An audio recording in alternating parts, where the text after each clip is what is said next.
ఏమండి, ఇక్కడ వేదిక మీద సేవకులు ఉన్నారు. ఏ ఒక్క సేవకుడు కూడా నిజంగా తన కష్టాన్ని సంఘం కోసం పెట్టినప్పుడు ఆ సంఘం కోసం నిరంతరం ఆలోచిస్తుంటాడు తెలుసా? అది మీకు తెలియదు. ఎందుకంటే ఒక వ్యక్తిని క్రీస్తు ఎద్దుకు తీసుకొని రావడానికి వచ్చిన వ్యక్తిని క్రీస్తులో నిలబెట్టడం ఎంత కష్టతరమైందో అది కేవలం తీసుకొని వచ్చిన సేవకుడికి తెలుస్తుంది.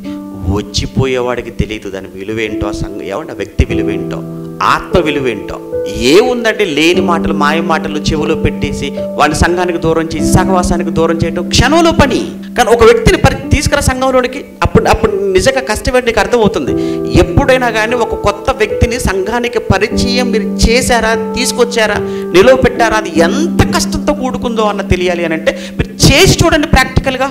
అందుకని ఎప్పుడు కూడా సేవకుడు బాధపడుతూ ఉంటాడు, చాలా ఆ ప్రసంగాలలో ఎందుకు వేదనతో మాట్లాడుతూ ఉంటాడు అని అంటే అది ఆ సేవకుడు పడిన కష్టం.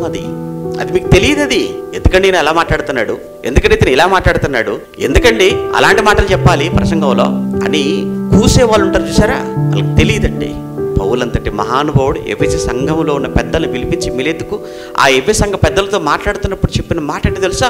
3 సంవత్సరములు రాత్రింబగళ్ళు మీకోసం నేను కన్నీళ్ళు పెట్టుకున్నాను. మీకు తెలియదా?